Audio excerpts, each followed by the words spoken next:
So let's start the first session of the day, and the first lecturer is, of course, Julija Simas of Australia, the founder, motivator, designer and instigator of the CIA, Cosmic Intelligence Agency, and her topic is the fractal nature of astrology with the Venus star. Wow, I really wanted to stand up here at these flowers the other day when I saw Gopal here in his pink gown. So I did my best. I'm honoured to be here, of course. It's an incredible conference in the incredible India, and again, it's a wonderful feeling to be here because astrology is so celebrated here. So what I'm going to talk to you about today is something that I've worked on in various ways over the years, and it's perhaps a look at astrology in a more creative way, which is the way that I use what I do, as the living, breathing astrology that we use in eternal cycles. So it is the philosophy that we all have been studying about the cosmos and what it means to us as we do it. We are all made of star stuff. And the cycles that we are embedded in are reflected quite dynamically all over the place. And once I sort of discovered the Venus star, the fractal nature of astrology came to life for me. And that's the way that I use astrology all the time. So the dynamic star that I'm going to talk about is the Venus star, that has 5 points in the zodiac that move slowly backwards over time, and it's an eternal cycle that never stops. It reminds us of the cosmos that we're living in, and perhaps the idea that we've been, or my idea of why astrology works, is because it's part of what we were born into as star stuff. That we have a memory of these cycles somehow, from the cycles of the minute microcosms of the atom and smaller particles than that, to the great galactic cycles that are, informing our ages and so on. So the cycle is divine. It reflects the rhythm of the universe. An amazing pattern is developed, and it's eternal and repeating. So I see this also as we've come into our astrology charts through all of these cycles that were happening before we came here. They happen to us while we're here, and they continue when we're gone. The idea of the whole fractal nature of these endless cycles is that fractals, if anyone was at Russell's talk yesterday, the fractal nature of our world, our cosmos, is everywhere around us on the earth. It's a process that is never quite the same. It does hold the essential pattern of the fractal, but the fractal is always developing and moving forward. So I see the birth chart as this fractal, and that every time there's a transit, doesn't matter which cycle we're looking at, the moon cycle, eclipse cycles, Mars cycles, Venus cycles, Mercury cycles to the bigger cycles, we're always in this, we've got the initial conditions, which is the birth chart, but they continue to live. They're always being sparked off by some kind of transit, progression, whatever way you want to look at it. And the Venus cycle reflects that really, really fantastically, so that's why I've used it.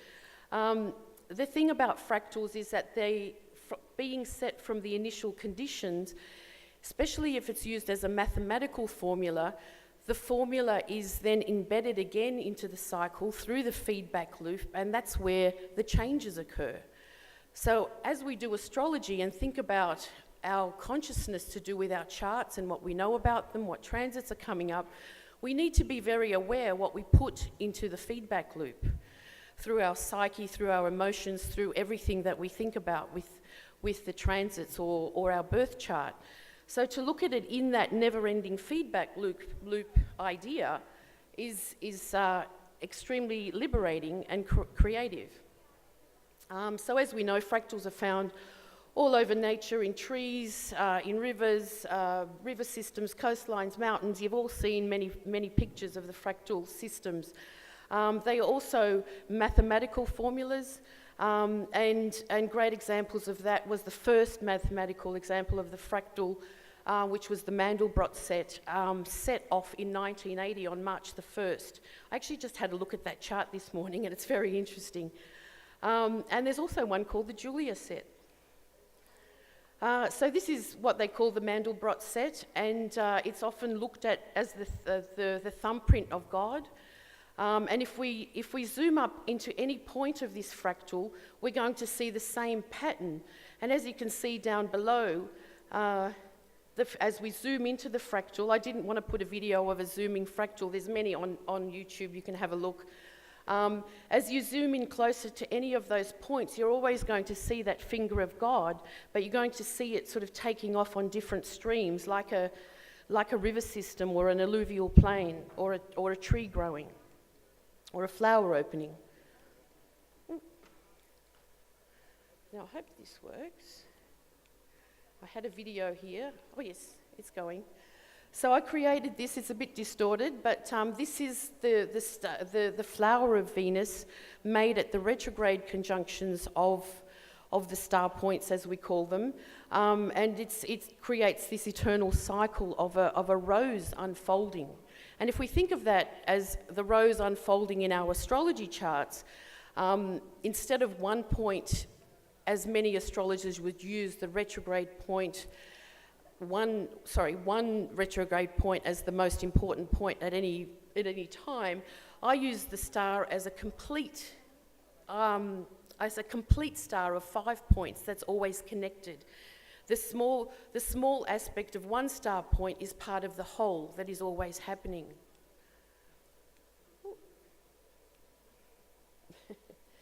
So the 5 points are on the outside of the star, and these are where the 5 points are currently happening in our time. And as you can see, there's a pentacle in the middle, so the pentacle is the dynamic diagram that is also created. So we have a rose and a pentacle.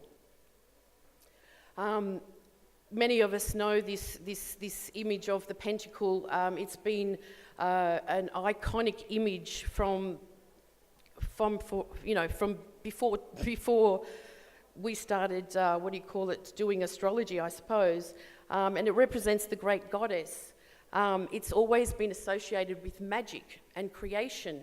It's also been associated with protection, and also the power that involves when we know how to, let's say, utilize its energies. So adapting that to our astrology almost helps us be much more creative and harness the magic that is within. Should I be pointing there or there to you?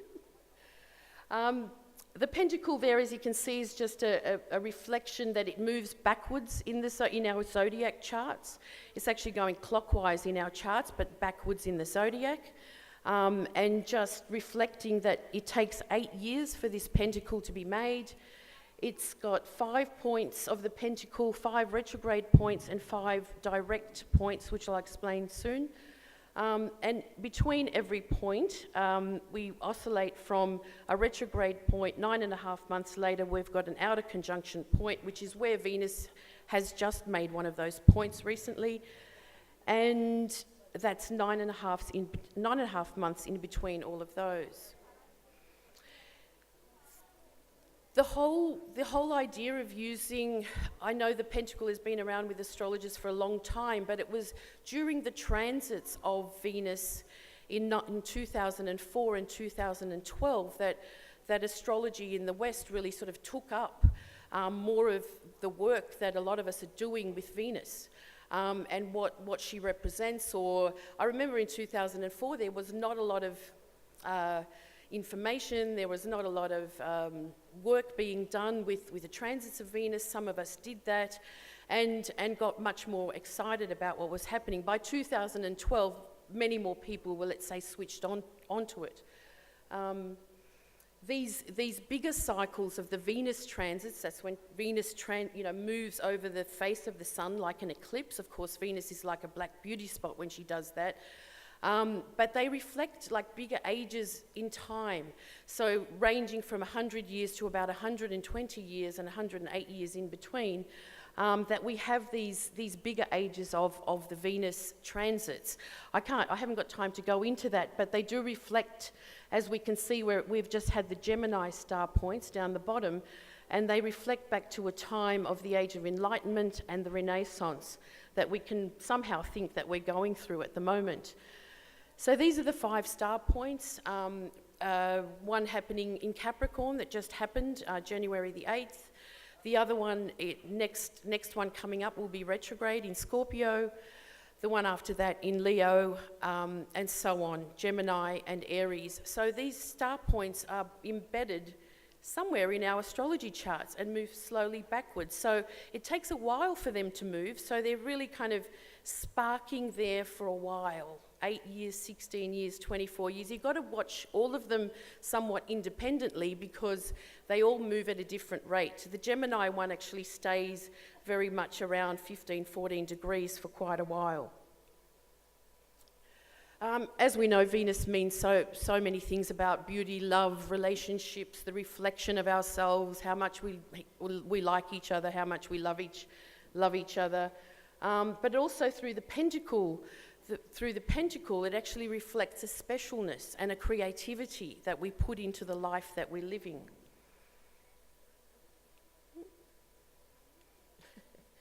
The Venus symbol itself has the iconic sun symbol, reflecting the meaning of spirit, and the cross of matter being embedded into the earth. So we call it the Venus kiss. Every time the Sun and Venus come together, we call it the Venus kiss. It's like having gold star moments, let's say, peak experiences. They can also very much be related to love and loss, finding love or losing love, the birth of children, the death of family or loved ones in either way. It reflects the living spirit, the letting go of the eternal cycles of life. This is a picture from Sedona, Arizona, I think, a chapel there that very much shows this coming together of Venus and the Sun as a very strong combination of spirit and creativity.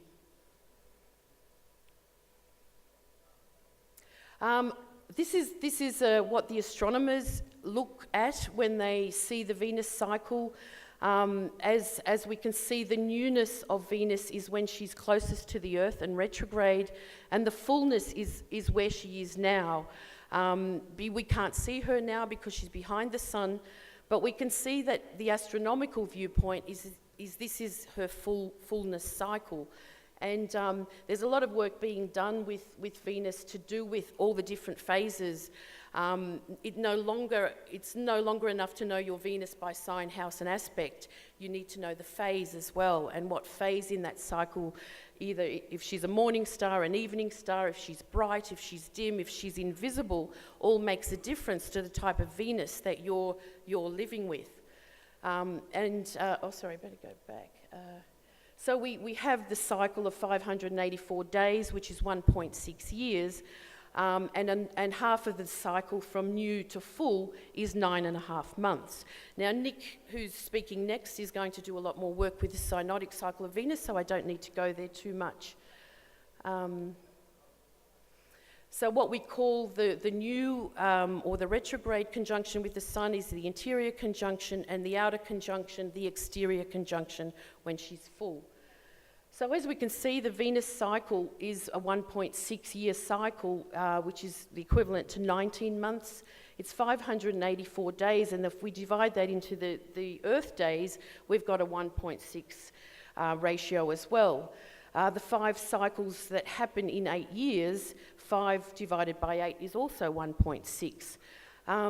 Venus also makes 13 revolutions in these 8 years. So, our Earth spins every day. Venus actually only spins 13 times in 8 years, therefore also creating a ratio of 1.6. And there's actually a lot more to this with the 1.6 ratio.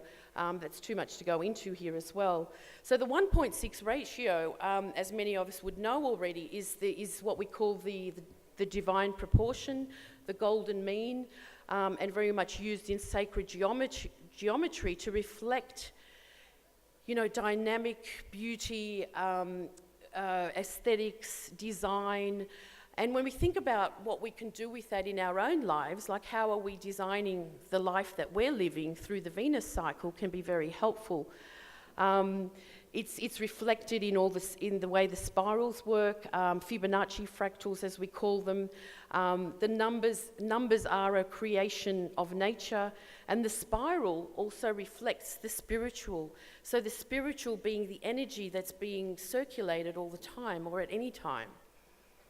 The Fibonacci sequence is also reflected in the golden ratio, or reflected through the golden ratio as the Fibonacci sequence of numbers. The smaller part of the numbers is to the larger part what the larger part is to the whole. So the Venus cycle is very much about that. So looking at our own lives that way, we can see all these things happening. Our bodies are actually a Fibonacci, golden mean proportion, from the fingers to the sections in our fingers, to the hands, to the arms, to the shoulders, and so on, as Leonardo da Vinci first proposed. And we can see that in many other ways, as the pentacle is also divided. The numbers of the, what do we call it, the fifth harmonic are reflected in all the angles. The fifth harmonic, of course, being the quintile and so on.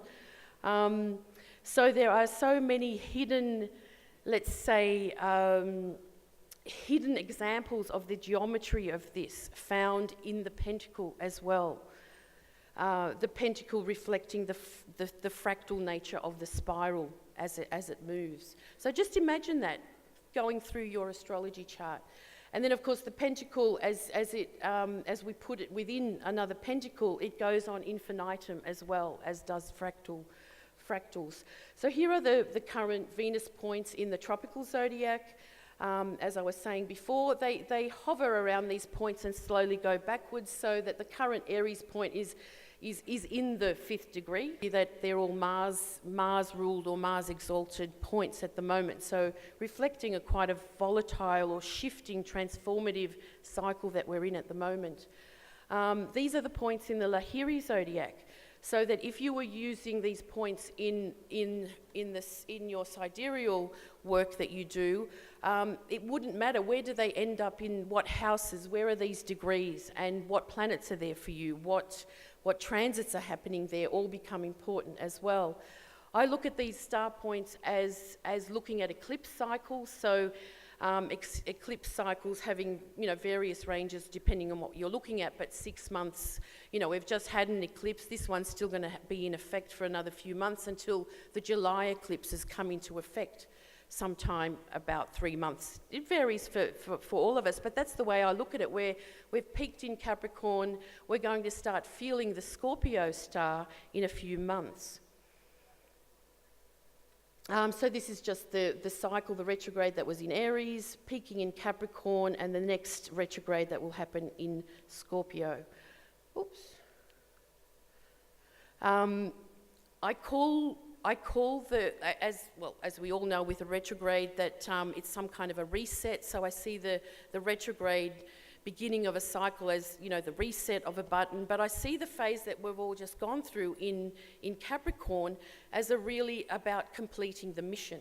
It's like, what mission have you been on? I think we've all felt it here, especially in India, being very sort of proud and accomplished of who we are as astrologers and so on.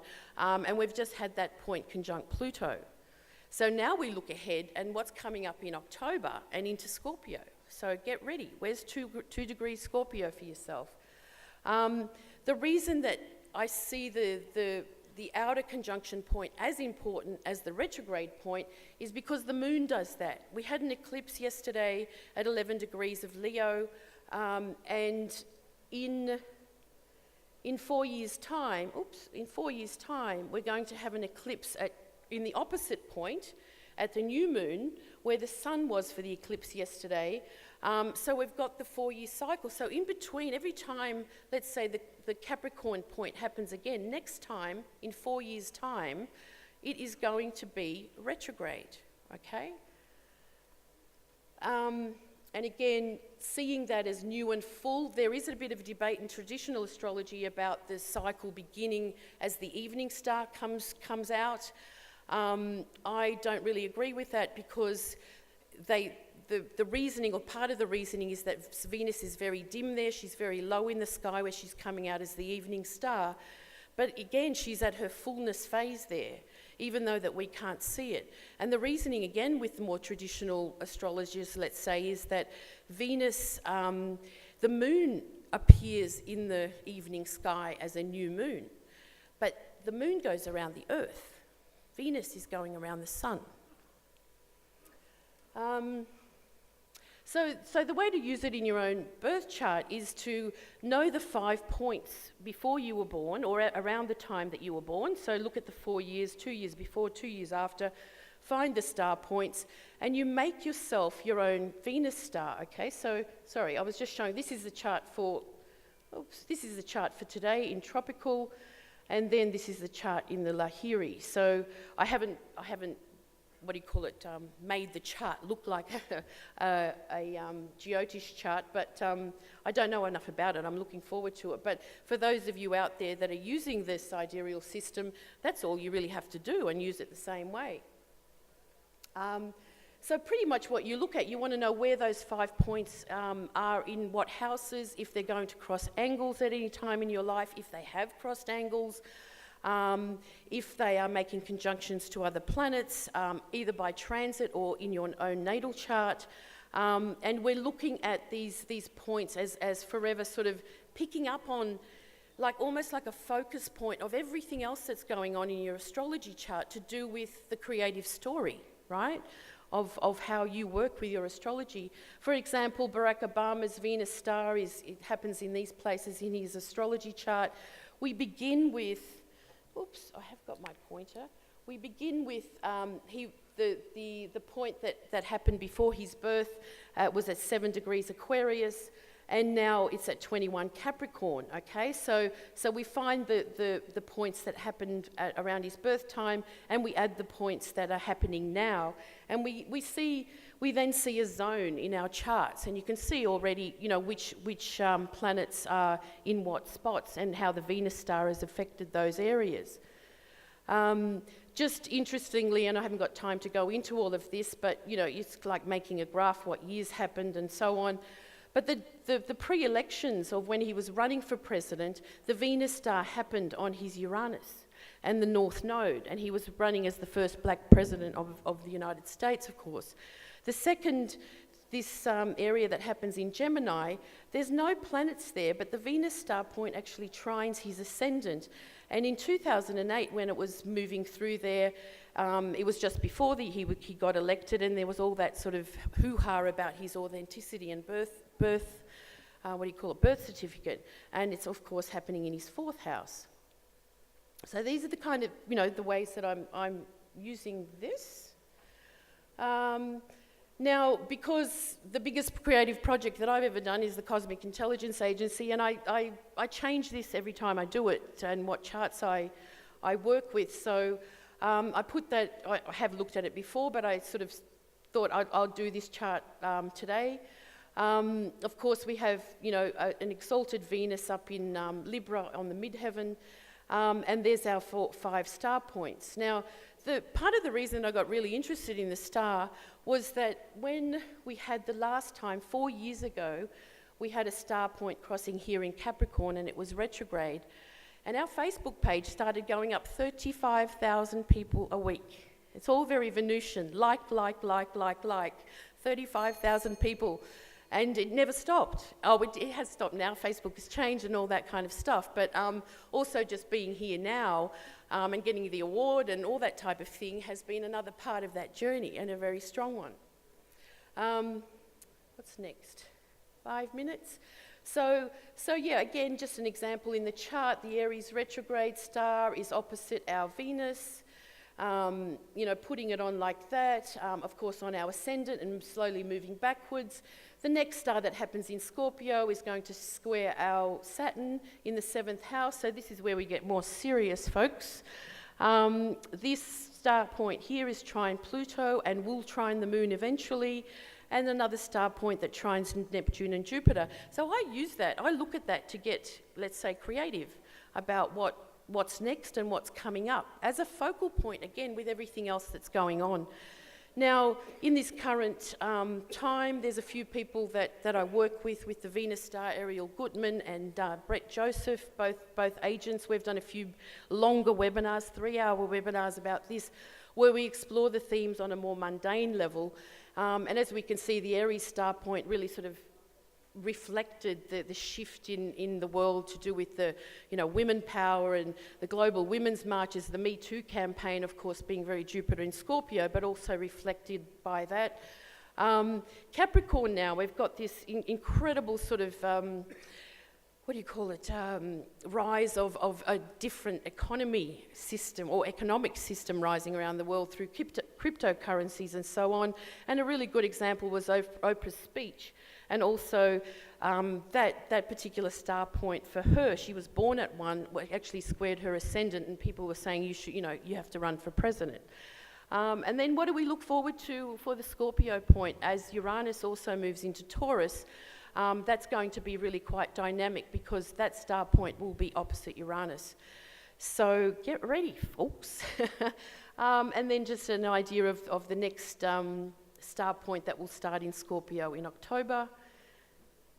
And so just keep an eye on it, keep working with it, and really, what's the word? Hopefully I've inspired you to sort of think about it in the way that it's a living, dynamic system if we're looking at the Venus star and using her in our astrology. And just a few things that, to keep in mind as you're doing that, of course. I mentioned using them as eclipse points. The difference between the retrograde point and the direct point, but also understanding that if it's direct this time, in 4 years it's going to be retrograde in the same spot. Look back at your life, look back at all those points and how they've happened and what they've done. Using them in electional astrology is very helpful as well. So if you know that there's a star point, you want to maybe put it on the midheaven or something like that, or the ascendant. In relationship astrology or those questions that astrologers get asked all the time, when am I going to meet the loved one? I've been kind of, let's say, using it for a while, but soulmates meet in the 12th. Announcements of marriage or engagements are often made in the 12th, in the 10th. And the, marriages and contracts and stuff, 7th, 8th house. And as we know, all those things, children, the 5th, and so on. So it really does work like that. Use tight orbs because you don't, using wide orbs is going to take in too much noise, let's say. And careful what you put back into the feedback loop, okay? Because that's always going on. Use it as a pattern of growth and change and transformation. And, again, that's the reasons why we do astrology. And in the end, it helps us to be, let's say, more attuned to the cosmic rhythm that we are all part of. So these are, Nick's up next. He does a lot of work with the synodic cycle. Russell with the Fibonacci zodiac.